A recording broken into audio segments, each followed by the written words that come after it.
Um, Sorry, I apologize for the last mishap. We're just going to wait again for some people to join, and then we'll be away. So just bear with me a second.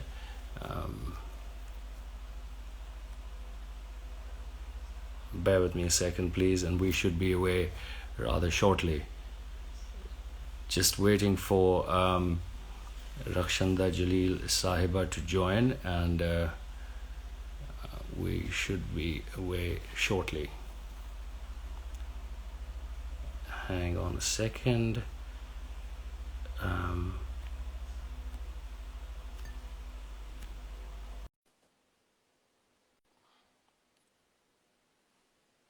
Hi, Ira. Good to see you there. Hello. Hello, Rakhshanda Sahiba. Hi, how are Hi, you? Moin. How are you? Very well, thank you. Well, many I congratulations hope you on can. this I splendid hope book. you can hear me, I can, and yes. Can you? I can hear you and see you very Okay, clearly. Thank you. okay, good. I actually haven't done this Insta thing. I usually do these Zoom things and Facebook Live, which is a lot less daunting. I really had to be walked through this, by Manasi very kindly. Well, thank you for Yeah. taking the time to talk about my No, book. I no. appreciate it immensely. It's very It's kind been of a you pleasure. to take it out. Yeah. And It's a yes, little Instagram outside. can be a bit daunting. It is, isn't it? But no, also Sufism per se is a little outside my comfort zone. So, not that I have anything against it or anything, very enamored by Sufism per se, but it's not something I know very much about. And I used to have this friend, Sadia Delvi. I don't know if you've read any of her works. She was this great Sufi who talked about Sufism in Delhi in particular, who passed away last year. So she, I think, tried to initiate me into Sufism, but I'm a seeker still. So are we, and I promise you I'm not going to initiate you into it because I don't know how to initiate people either. Yeah, yeah, yeah, yeah. So we'll talk about that. We'll talk a little maybe also about the question that you pose towards the end. We'll end with that, and the very last line actually of this book, Yes, the letter that he writes and what he says in that. Um, what stops people? What stops mankind? So we'll sure, bring that as well. sure. And would you like me to read that out at the end, or how would you like to do it? It's just a line. I could refer to that. Sure, It's just one sure, line. Yeah. sure. Do you Yeah. have any passages in mind that you wish to read? Um, well, I could read a couple of passages which are quite close to my heart, if you wish. Yeah, certainly. And but if you would lead into that, that'll be great. All right. So I've drawn up a list of questions and I have a formidable number of them. Possibly I won't ask all. I've incorporated the things we spoke on email. But yeah, so I'll keep my questions really brief so that we have time for you to expand on your answers and also read some portions. Sure, Yeah? sure. Okay. Isn't it 6? It's well past 6 Um, actually. yeah. So I think we can start. You could start So the. does somebody, I don't know how Kitab Khana does it. Does somebody come I in and do a formal thing or shall we just I get on with it? I think let's just get on with it. I don't think someone comes and Okay. introduces. So I think we'll just All get on right. with it. So, all right. So, well, first of all, many congratulations, Moin, for this very splendid book, very handsomely produced book from Roli. Thank you. Uh, it is your second in what, 3 years? I think the last one was in 2018, if I'm not mistaken, your first book. My first book was actually in 2017, and it got published in India by Roli in 2017, and then in Britain in 2018. So you're right in that context. And so, yes, Yeah, this is the second book. second book. So now tell us what led to this book, because the first book, which is called From Surat fall of a port, rise of a prince.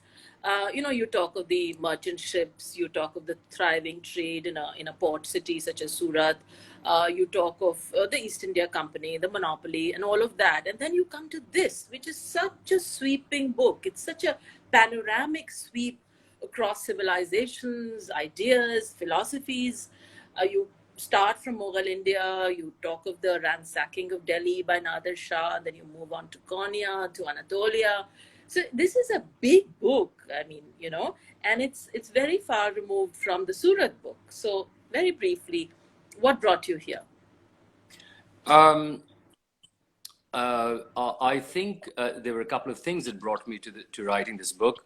I wrote Surat with a specific objective, which was to tell the story of how the English East India Company annexed Surat, and not very many people knew about the annexation of Surat.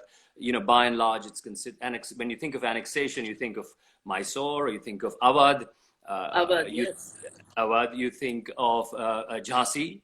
But we didn't know that Surat was actually one of the first principalities to be annexed by the British. And so the objective was to write that book and then talk about the Prince of Surat, who went to the Houses of Parliament in Britain and was the first to actually expose the malpractices of the East India Company in London. So it was a microcosm, if you wish, of investigation into the ascendancy of the British in Western India. But it was a microcosm, and it was a micro study, if you wish. But this book, and what took me to this book, specifically to answer your question, is I was brought up in a house where Sufism was viewed through the lens of metaphysics. It was viewed through the lens of what is your space as a human being in this enormous creation called the universe. Why are you here? What brings you here? And in relationship to the other created elements, how do you stand in relationship to them? And what is your how do you perform something called the khidmat-e-khalq, which is the selfless service to mankind? So these were the things that my grandfather, whom I used to call Dada Huzur, used to talk to me as a little boy, and I would, and he would give me scriptures to read, and he would give me an enormous amount of his work, which he was doing along with Dr. Rafiq Zakaria in Bombay, particularly the analysis of Omar Khayyam's philosophy and Ibn Arabi's philosophy at the Indo-Theosophical Society, and that had a huge impression on me as a child. But as I was, as one progresses in life and one engages with different elements of mysticism or Sufism, I realized very quickly that it got confined only to a visit to a dargah, a mannat, going and putting a qawwali, and as Willie Dalrymple put it, and a biryani, which became a Sufi evening. And all that I had read, sprung out like a coil within me, and it said there is a lot more, and you have to read and travel, and so I just left, and I just traveled to these fantastic Sufi khanqahs, which were once bastions of knowledge, and although Rakhshanda Sahiba, please tell me if I'm babbling on, and stop me. Carry on. Please, by all and, means, this is your evening. Thank you. And the turning point for me came when I visited two places. We in India are used to that deep emotional connect with, let's say, Hazrat Nizamuddin Aulia or Hazrat Khwaja Gharib Nawaz, and that deep emotional connect is there. But when I went to two places, Andalusia, which is southern Spain, it hit me like with a velocity like nothing else did. The achievements of the Sufi mind in terms of mathematics, science, spirituality, and the contributions in terms of understanding why you are here, and that stemmed from the curiosity that the Sufis had. They had Yeah. curious minds, they had imagination in their minds, and that led to them being creative in their writing, in their thinking, and even in their mysticism. And after that, I visited Bursa, which is a relatively Yeah, it's a smaller town, gorgeous, gorgeous place. Yes. gorgeous place. Off the touristy map, but so worth visiting. Yeah, and I was at this mosque called the Yesel Kami Mosque, which is the green mosque, and the geometric tile work there. Just for lack of better expression, it blew me away. And in the distant corner was this, bahut hi buzurg kind of a gentleman who was sitting, and he smiled, and I left that place just looking at the tile work, and outside were some artisans, and all of them were Sufi disciples of this wonderful old man. And I asked them, how does this work? And the chief artisan spoke English. Luckily, Yeah. a bit of broken English, and he said, he gave me the most astonishing description of these geometric tiles, and he said, "This is mankind. Uh, a square is another shape. A hexagon is something else. A pentagon is another shape. A triangle is something else. And this is the diversity of mankind interlocking in beauty. And when they come together, they reach for the star, which is right in the middle. And the star is the symbol of enlightenment. And then this pattern is repeated and repeated. And he said, this is the core of Sufism, bringing mankind together through an illuminated mind, an enlightened mind of mathematics and mysticism. And would you allow me to stop you just there please, for a minute? Please, sorry. Because these are very specific things that we do want to get into in more detail. But before we come to that, and the many of these things that you're talking about, which really you pick up in very rich detail in your book. But before we come to that, allow me to sort of set the contours of this discussion for those who've not read the book. And till we come to that, let me ask you something that is both troubling and bewildering. And, my friend Sadia Dehelvi, whom I alluded to earlier on in our conversation, her first death anniversary was yesterday. So she was pretty much on my mind as I was reading your book. She was a great Sufi, a great believer in Sufism. And something that she begrudged the world at large was the fact that there is a tendency to disengage Islam from Sufism, to take away what she felt was essentially a mooring of Sufi metaphysics, philosophy, thought, ideas in Islam. So, as she would put it, the current that ripples through Sufism is actually Islamic theology. And yet, that is something that many of us, well-meaning people, are at pains to disengage with. How would you react to that?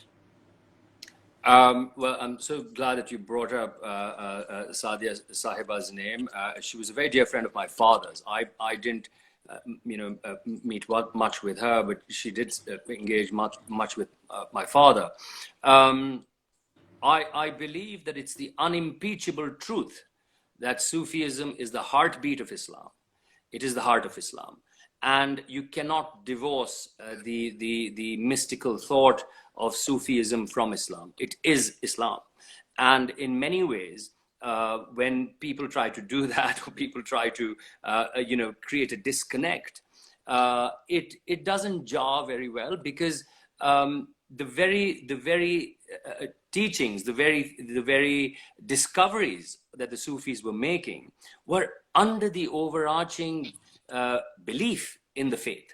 They never divorced themselves from their faith. And they never said things like, the logic of mathematics is divorced from Islamic mysticism, or the discoveries of Ibn Arabi in terms of, the unity of being and the attributes is something which is not, which has nothing to do with Islam. In fact, they say it has everything to do with Islam. Yeah. So I would emphatically, say that you cannot divorce the two. It is a part of it. Right. Okay. So again, I'll come to the book and its finer points in a bit, but I still want to talk in fairly general terms.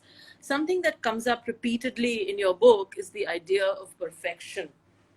And in Urdu poetry, for example, not just Sufi poetry, but all kinds of, even secular Urdu poetry, there has been the concept of Marde Kamil, the perfect man. He could Yes. be Sri Ram, he could be Guru Nanak. Iqbal called Guru Nanak Marde Kamil. So the idea of perfection has troubled the poet, the thinker, the philosopher for a very long time. And it's something that you pick up repeatedly. You also talk about perfect love. Can love between humans be perfect? You give the example of the tale that finds mention in the Quran Sharif, which is Zulaikha and Yusuf, and the love that Zulaikha had for Hazrat Yusuf, which transcended what was just a love for his physical attributes to something else. So I want to ask you, is a perfection to be found within human relationships, or is it only something as exact as geometry, as architecture, as the symmetry of a tile, the Giria tiles, that are virtually a leitmotif in your book? So where is perfection to be found? And this quest for perfection that your protagonist Qarar Ali is in search of, is it to be only found in something so mathematically precise as a Giria tile? Thank you for that lovely question. And I'll answer this by probably giving a little bit away of the book. There's a moment Yeah, in you time. should. You should. Please do. Talk a little about the book, please. There's a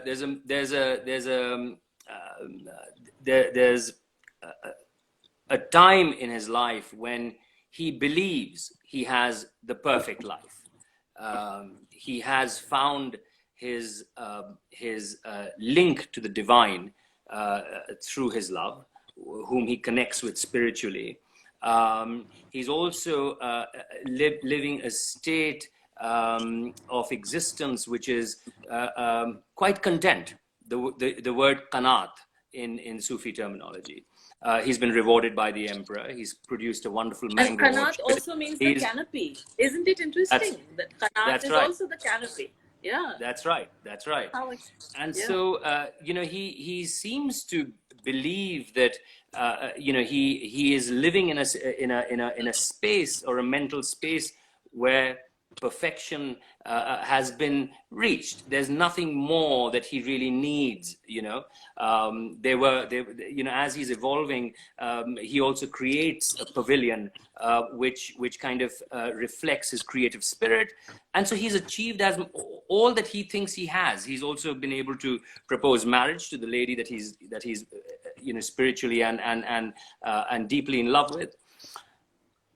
The shattering experience of his life, when his entire world as he's known it crumbles, makes him take a deeper dive within himself to understand that can perfection be reached, and also can it be so brittle that it can be trampled with such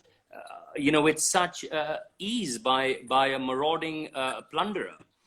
And as he progresses through his life and he engages with these craftsmen with whom he works on these Gire tiles, and through a Sufi whom he takes on as his murshid, he realizes that it really is about the journey of life rather than reaching perfection, either within you or through what you create.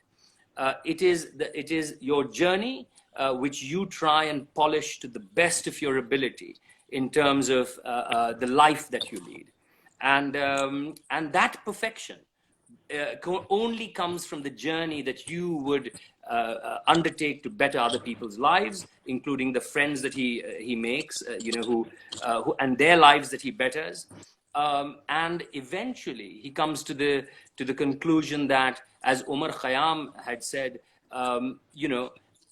it is the path that you've chosen which will inevitably lead you to believing that walking that path with a sense of humility, with a sense of dignity and giving dignity to others is your perfect path. Are those perfect steps? Sorry, to quote Khayyam. Yeah. There's somebody reading. Allow me to just interrupt for a minute. Minaz is writing here. When you reach your desired destination, a new journey starts. I felt there is always a journey going on. Learn from your book. That's an interesting thing to pick up in this book, isn't it? That the journey is the destination in some ways. Is that what you're Precise. saying? Exactly, you know, there's a sense of realization that yes, you continue to quest to be the best at whatever you do, or do good for other people, but don't live in that desire to reach a final destination, because you never know what is after that. You know, Yeah. spend your time in bettering your journey. Yeah.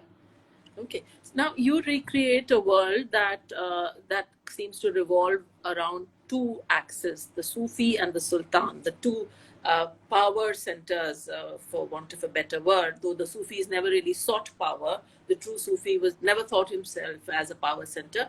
But in Delhi, for example, where I live and where I'm talking to you from, we've always had throughout the medieval period, you know, there was this tussle between the Sufi and the Sultan. The other worlds that you take us to in the course of your book, also you allude to this. I'm reminded of this very luminous conversation that in your book that takes place between your protagonist Qarar Ali and a calligrapher in Konya. And he says that even wars, when fought under person such as Hazrat Ali, inclined towards Sufism, even such wars are more humane. Is this something you want to pick on? The idea of power, how it's shunned by the Sufi, and yet this is a time in history, in human history, where indeed the world is polarized between, at least the Muslim world, the Islamic world, is polarized between the temporal ruler and the Sufi, and how they, you know, affect each other. Yes, and you're absolutely right. The two always grappled for, let's say, you're right. The Sufis were not stakeholders in power, but they were definitely the ones who attracted the masses. So and inevitably the sultans or the paragons of power, if you wish, you know, nurtured a sense of jealousy at times. But at times there were many occasions where sultans and badshahs kept the Sufis very close, which led to an enormous amount of fertility of mind and new discoveries. You know, for example, there were some Seljuk kings that didn't really keep the Sufis close. They kept the clerics close, who were more, you know, myopic in vision, and probably it helped them, you know, be a little bit more aggressive, for lack of better expression.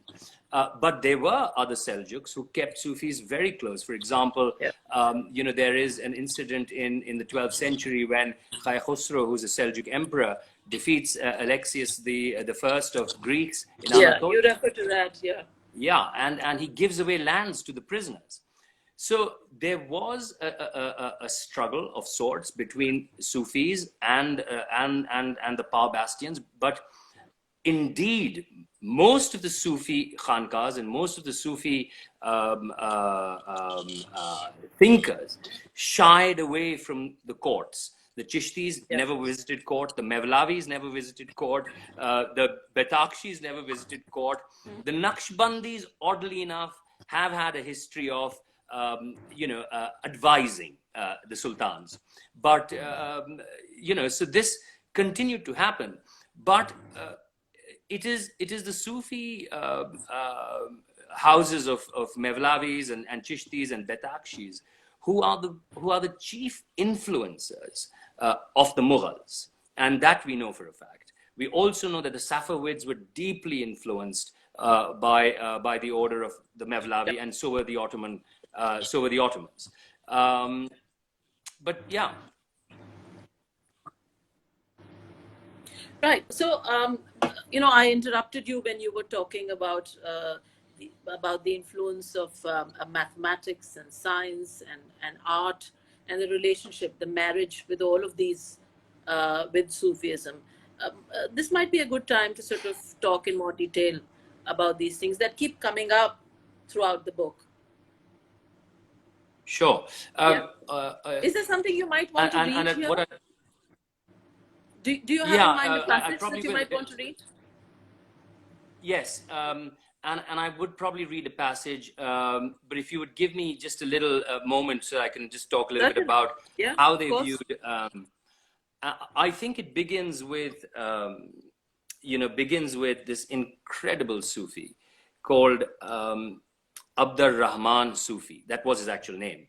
And he, in 10th century Persia, writes this most astonishing book called The Book of Fixed Stars. And it's the first time where a theory is put forward that stars are constant. It's the planets that revolve. And he was a practicing Sufi. He was, he undertook exercises, asceticism, all of that. And from him, you had some great champions springing out of Persia and Central Asia. The likes of Al-Khwarizmi, who actually mapped out 2,400 locations based on his mathematical calculations of longitude and latitudes. Omar Khayyam, and there was a debate. Ibn Sina, the Persian polymath. Absolutely. And they were coming up with concepts which you very right, well, you asked that in the beginning, how did, what there was no sense of divorce between faith and an exploration of science. They were never divorcing themselves from faith. Ibn Sina, Omar Khayyam, all of them never said that they were non-Muslims. Hold on, I think, if I may interrupt, they hold on to the staff of faith while talking about science. So it's somebody like Ibn Sina, the father of modern medicine, is never divorcing himself from science and other things, while also talking about faith.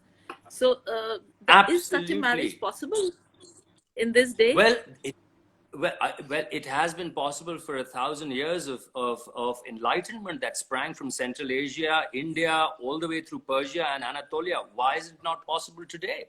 I believe that. And what gave me great faith was when I saw, when I actually read this incredible book called Lost Enlightenment by Frederick Starr, and it's a book on Central Asia as well as on Iran. And Omar Khayyam, while he is, and this is just astonishing, while he's discovering modern day cubic equations, and he is discovering the ratios between alloys and metals, is inevitably saying that these discoveries, this orderly logic of mathematics and science, is under the umbrella of oneness. And that oneness was the concept of the Sufis, that Wahadatul Wajud that Ibn Arabi spoke about. So they are in no way divorcing them. What does Aristotle say? Aristotle and Plato, they say the same thing, that the logic of numbers, the logic of the numerical order is from a spiritual being that we ourselves cannot connect with in terms of understanding it in its entirety. So you have this sense of mysticism in Plato, in Aristotle, in Omar Khayyam, as they're bursting and breaking through new ground. And yet it attracts so much criticism from the non-Sufi Muslim. I know this is not really part of the book, but it stems from what you're saying. So all of this, why is it such heresy to those who are Muslim but do not consider themselves Sufis? Well, I think it's myopic thinking, and I would like to take that a little bit at the back. When and the reason why these incredible bastions of knowledge and khankas steered away from power is because when power and politics gets intermingled with religion, then it becomes a greedy affair. It becomes a dirty affair. And, for petty gains, there have been instances where clerics have cozied themselves up to sultans and power bastions. And there was a sense of as you study the works of Maulana Rumi, there is a sense of um, um, I'm trying to get the right words because I don't want to. There's a sense of, without alienating himself from the day-to-day life, he is disconnecting from the pettiness of everyday politics, the pettiness of everyday power brokers. And I mentioned in my book there's an incident where the cultural minister of the Sultan is desperate to get ingratiated with the Sultan, and he gets he forces Karar to create a pavilion out of sheer hypocrisy. And these were the elements uh, well, they are qualities that were prevalent in man, that are prevalent in man, that the Sufis pulled away from. And that made them an enormous creative force. Yeah, yeah, right. Okay, now let's come back to the Gira tile, which is such a. I want to visually briefly hold up the book. The cover has this, and inside, everywhere, there is this beautiful, amazing, illustrations. It's everywhere, the Gira tiles. Not able to see it right now, but so what does the Gira tile mean to you? Why this fascination? Why is your protagonist a tile maker? What does the Gira signify for you? I know you briefly alluded to it earlier, but now, given this background, tell us a little more about the tile. I was looking for a common thread through It which could well have been the arch. Could it not have? I mean, I'm sorry, I'm just asking a random question here. It could very well have been the arch, which is also signifies many things: purity, space. And in Indian architecture, for example, the arch, the true Islamic arch, as it's called, the one that rests on, it could well have been that. So why not something as totemic as the arch, and why the Gire? No, you're right. It's It could have. like I said, it's a random question. You're free not to answer it. No, you're absolutely right. It could have been an arch. I was just mesmerized by the pattern. The pattern is just so mesmerizing. And when you sit down with the Gire Sazi people in Bursa and you actually understand how they crush lapis lazuli, how they crush turquoise to get those fantastically, lustrous colors, and then they use that creative spirit with the logic of mathematics to create something so beautiful and so infinite that in terms of the look of the pattern, that it captivates you. And if you have a fertile imagination, you will see it wrapping itself around your mind. It kind of dazzles you. It does. And of course, as I mentioned earlier, the minute I sat down with those artisans, and ghurbat mein, actually in poverty, just sitting there, simple people, actually even in this day and age, doing work with their hands. Their hands were full of clay, not using any modern machinery, and looking at me and saying, this is symbolic of mankind coming together. I mean, imagine this is coming from the most poorest craftsman sitting in some remote town in Turkey. And that struck me, about how this particular artwork symbolizes the coming together of mankind.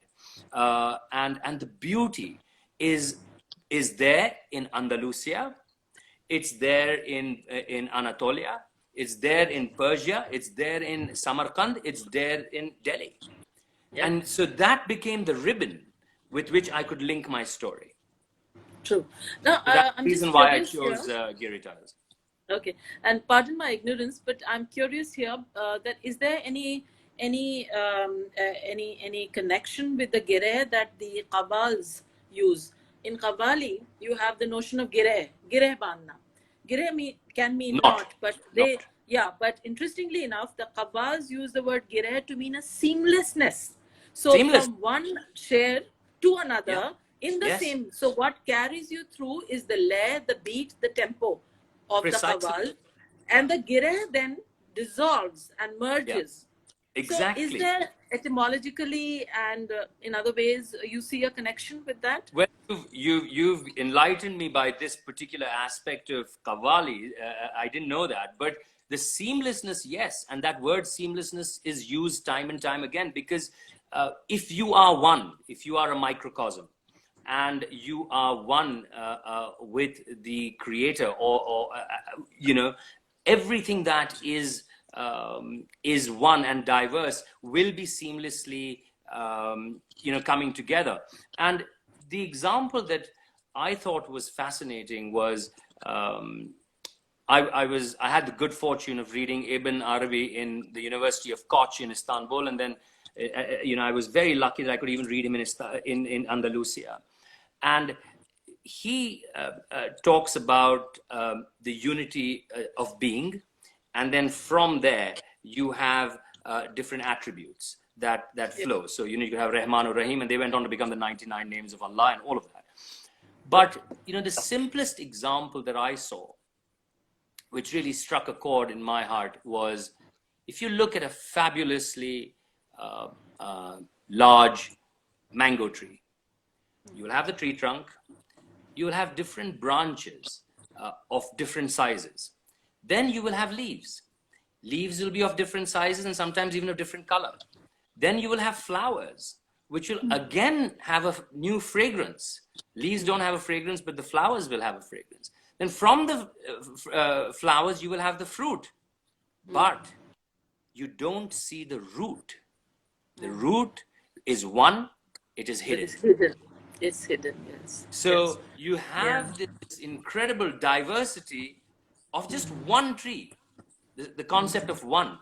And it all stems from the hidden root. Yeah. That's Wahdatul Wujud, that is finest explanation. And you remind me of my friend Amina Ahmad Ahuja, who is a calligrapher and who loves to paint. And she has many, many such paintings where she paints the 99 names of Allah as leaves in a tree. It need not be a mango tree in her case, it's just a tree, again, with no roots visible. And there are 99 leaves, and on each leaf she paints the Isme Husna, as it's called, one of the 99 names of Allah. Fabulous.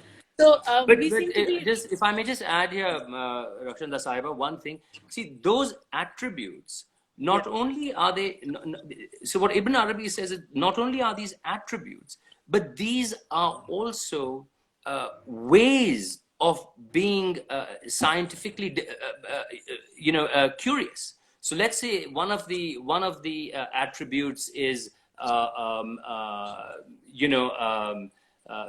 the one who opens doors, the door opener. What does that mean? Door of knowledge. Open the door of knowledge. Door of the mind, yeah. Right. Okay, so we seem to be running out of time, though we have another 5 odd minutes for me to ask questions, and then I'll take the questions that I see popping up here from the listeners. But I was just, let's talk of the end, and let's talk of how the story moves from Central Asia, from the Tekke in Konya to Andalusia and so on. And this is where your protagonist, Qarar Ali, discovers himself, or rather rediscovers himself. Now, very briefly, for those who've not read the book, iska saar kya hai, iska tattv kya hai, iska essence kya hai is discovery ka? The essence is understand yourself through self-examination. And your place in this world is based on being imaginative, curious, and doing good. That's it. Oh, nice. Lovely. Okay, I'm going to read the very last line of your book. And we never got around to getting you to read it. Why don't we ask you to read something? And then I'll end with my final question. Okay, excellent. So I'll read a little passage where Qarar Ali has made his way to Andalusia. He's grappling with a lot of internal turmoil because in Delhi he has been the chosen hand of the emperor to restore and to create. And now he's just this voice that arises within him and tells him, you're nothing but some obscure man living in probably one of the most obscure villages called Zahara de la Sierra in the middle of nowhere, and you are nothing. And how how he overcomes his ego with the verses of Rumi. So I'll read that passage out. Sorry, please bear with me a moment.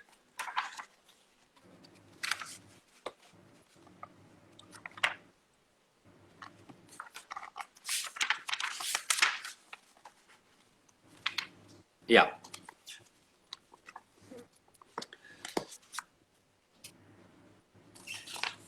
On many an occasion, after giving lessons, Qarar would not go back to the barn, but instead he would wander away for long walks on his own. He was aware he was getting esoteric in nature. His inward journey had begun, and it was giving him peace. There were moments when his ego had been awakened. In those moments, he was Qarar Ali, the renowned craftsman who had been the chosen hand of emperors, khans, and sultan. His hand had brought life back to the majestic buildings from Hindustan to Spain. That voice told him he was the greatest restorer. He was the one to which every brick and tile should bow. That voice mocked at his current status as a mere geometry teacher to fledgling minds in a remote village, where once he had been paid in sacks of glittering gold. Now he only got the smiles of children and a handful of coins. There had been a time when he had been the love of a woman who had shimmered in diamonds. Now he was the love of a peasant's daughter who appeared in simple stitches. How he had fallen, said that voice arrogantly within him. But then as that voice rose menacingly, another voice within him overtook it and subdued it forever. The verses of Rumi. See how in pride they go with lifted head, till fate with a sudden blow smitteth them dead. Flowers every night blossom in the sky, peace in the infinite, at peace am I. What makes the Sufi? Purity of heart, not the patched mantle and the lust perverse. In hardship, it's ease, in tribulation, it's joy. And then his own words deep within him rose to crush his ego once and forever. A true Sufi gives all he has. These are your greatest moments, when a child's sterile mind stirs with a thirst for knowledge. Because you have planted a seed there, you shall find yourself standing right there with a water canter. This is your contribution to mankind, your khidmat-e-khalq. Nurture these saplings. Thank you. That was lovely. Now, your last chapter is called Fresh Soil, and this is where your protagonist, Qarar Ali, who's left his home in Delhi, finds it says the last, there's a letter that I want to very briefly allude to and leave you with a question. The letter is written on the 5th of March, 1788, from Andalusia, Spain, from a place called Zahara de la Sierra. He talks about himself, and he ends, this is Qarar Ali, he ends, which is also the last line of this book. But I will leave you with a question. Will mankind follow the Sufi way? And he says, time will tell. It has been 300 odd years since this letter, fictitious though it might be, was written. But what has stopped mankind from following the Sufi way, if not partly, forget wholly? I think, partly mankind is, and more than not partly mankind is not. But Rakhshanda Sahiba, I took heart when I saw one thing. I follow NASA quite closely because I love astronomy. And the day supposedly America landed Ingenuity on planet Mars, I looked at the visual of the celebrations in NASA. There was a Chinese man who was the in charge of navigation. There was an Indian lady who was in charge of bringing the Ingenuity down to touch down on Mars. The flight systems had been made in France. The electronics had been made in Britain. And this was mankind at its best coming together. And when you come together, Sitaron se aage jahan aur bhi hain, you will go further. So mankind shows flashes of coming together. And I'd like to just very quickly finish off with one thing. You see, the Sufis always carried multicultural identities within them. They never became just confined to one myopic identity. Whether it was Hazrat Amir Khusro who manifested his identity, a multicultural identity, in bringing languages together, or it was Rumi, who was born in Vakhsh, in a remote part of, and went and lived in Anatolia, but only wrote in Farsi. You know, they merged with the societal tapestry. And that is what mankind needs to do, I would think. Yeah. And the dargahs, the hospices, were melting pots where everybody, people from different walks of life, could meet. And in a purely linguistic sense also, which was also where a great churning was happening. I mean, no better example than Amir Khusro, whom you referred to. That look at him, he's writing in Hindi, in Hindustani, a language that is so rooted. So there is his Farsi kalam, there is other things, and then there is the Hindi compositions. That's right. So they wore that multicultural badge with great pride. Yes. Yeah, and rightly so.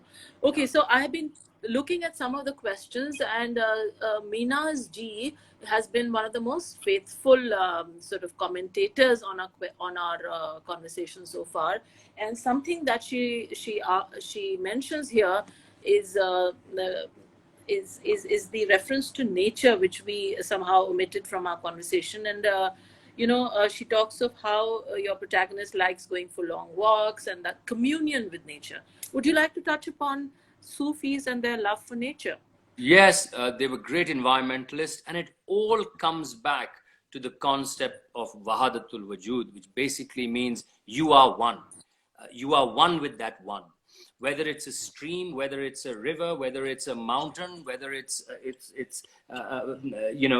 farmlands, you are one with the environment in which you're born. You're one with the universe. And the poem that my book actually begins with in the leaf on the cover is of a poem of Sheikh Bedruddin. Yes. And Sheikh Bedruddin had built a massive reputation of being an environmentalist, and he used to talk about being one with streams and mountains and the feeling of the whole universe being within you.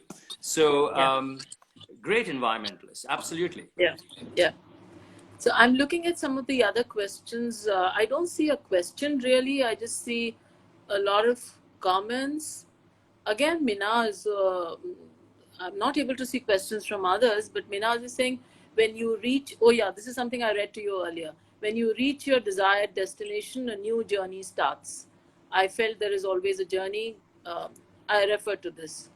I'm looking at any other questions, not able to spot any. Are you able to see them on your screen? Not quite. Well, not many questions actually. Just comments, which are quite sweet. Actually, it was very, very kind. Okay. Again, Minaz, thank you for being such a faithful listener.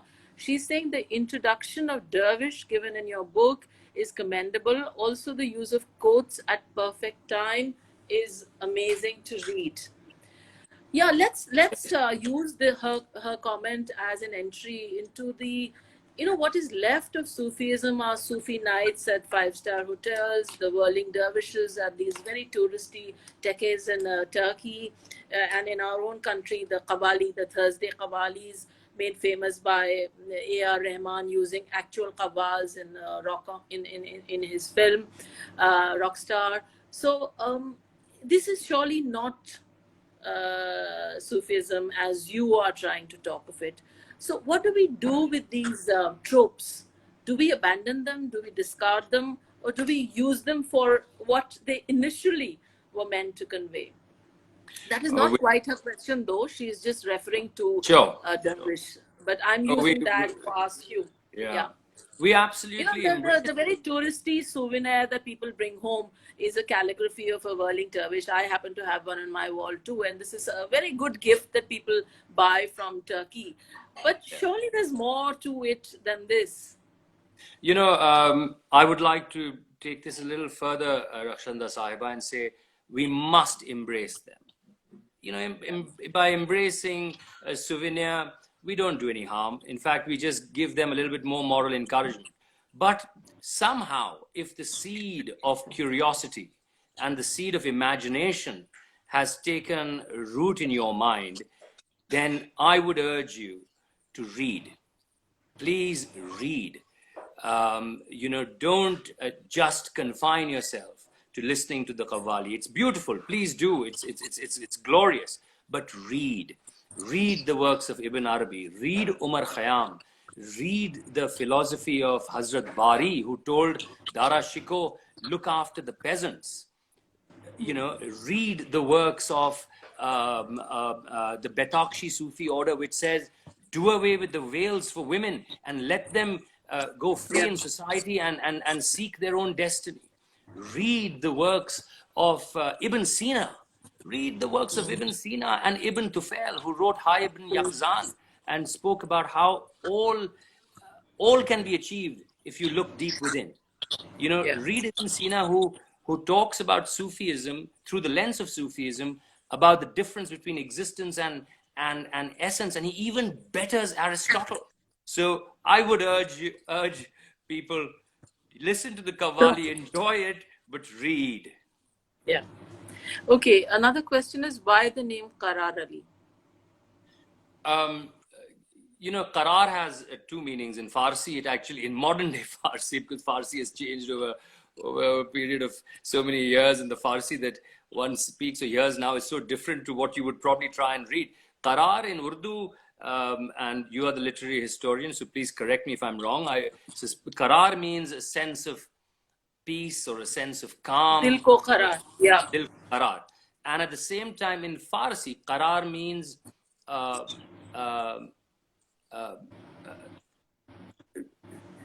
not reaching a final destination, but having a firm sense of understanding where you are currently. So, I think that was the original meaning, and then from there it sprung into Urdu and probably became peace of mind. Okay. Now, Shruti Mahajan is asking if you could elaborate on the idea of door that you mentioned. Door?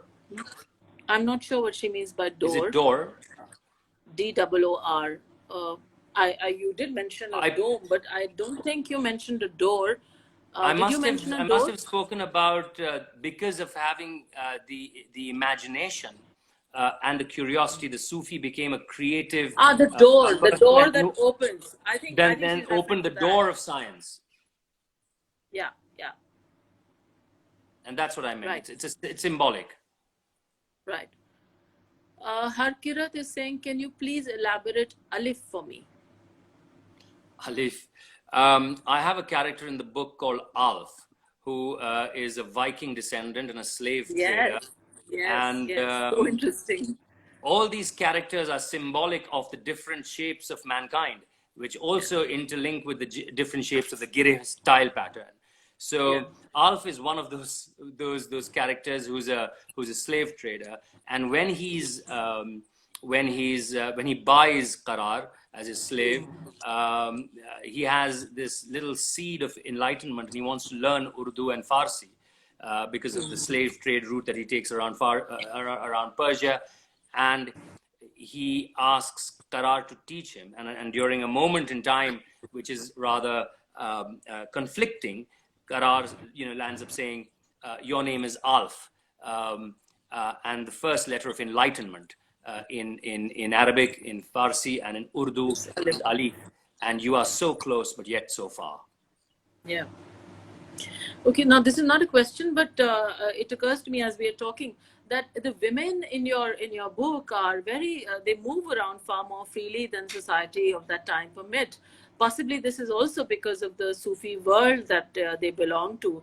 And we have seen in hospices, dargahs, elsewhere, that the segregation that we find in the Islamic world, especially of that time and in some parts of the Islamic world even today, the segregation that so many of us, I speak for myself here, that I personally find deeply offensive, is not there in the Sufi world. And the women in your book are sort of, they seem to know no boundaries. They are, be it the Mughal court, be it a dargah, they seem to move freely. Is this also part of your invocation of an idealized Sufi world? While I have taken a bit of creative license, the truth and the unimpeachable truth is that the Betakshi Sufi order was very, very strong in Anatolia, in Bulgaria, and a lot of Betakshi Sufis landed up in Delhi. You unfortunately don't find them now, but they were there. And at the core of the Betakshi Sufi order was equality of women. They were the ones who said, you do not need a veil. You need to be shoulder to shoulder with men. You need to cut your own destiny. And the protagonist's lover in the first part of the book is the daughter of a general who is a follower of the Betakshi Sufi order. And so he takes it upon himself to educate his daughter in miniature paintings. And you know, we've had Rabia Basri, who was one of the greatest Sufi minds, and she was a lady. You know, so there is a sense of me as a novelist showing the reader glimpses of what I would like to see and want. Yes. Yeah. Okay, so I'm keeping an eye on the time as well, and there is a comment that I think allows us to close this conversation in a meaningful way. Ravi Miglani is saying, these days people ask silly questions. Are you Punjabi or Hindu or Indian or so on and so on? And we all have multitudes within us. Stop reducing us to two-dimensional cardboard cutouts. Truly, I mean, we contain multitudes, you know. The poet has told us, Walt Whitman has said that, you know, within myself, I contain many things. Ali Sardar Jafri has said much the same thing in Urdu. And I think Wahdatul Wujud is also saying that, and the Sufi over the centuries has been saying that. You don't need to be this or that, you can be many things. Is that something you want to elaborate on? And then maybe we can end with that. Yeah, I think, you know, it's a very apt point. And the beauty of Sufism is because it became multicultural, because it was not a monolith. If it was a monolith, it probably wouldn't be as beautiful and as enigmatic and as magnetic as what it is. You have, you know, a brilliant mind writing a book on the book of fixed stars. You have someone coming up with cubic equations. You have the most incredible poetry being written in Hindi and Persian from Hazrat Amir Khusro. You have a massive interaction, which I forgot to mention, but I do write in my book, between the Mevlavi order and the Greek Orthodoxy. And when Rumi died, the people at the forefront were Jews, rabbis. Then came the Greek Orthodoxy. And you make that wonderful observation that you say that, does the hungry man not want bread? So who in this world would not want somebody like Rumi? I mean, he belongs to everybody. To everyone. Sorry, I just jumped in. No, you were saying something. Yes. You're absolutely right. But the beauty of Sufism is that and I finished off my book with that little letter which said that the Sufis merged, and the Sufis merged with the societal tapestries and added new dimensions to it. So multiple identities is something which should be cherished. Thank you very much, Moin. This was a delightful conversation, and I'd urge the viewers to go out, read this book. It's richly detailed, it's got vivid descriptions, but more importantly, it's food for the mind. Thank you so much, and with that, I take your leave. Thank you so much. Thank you so much. Bye.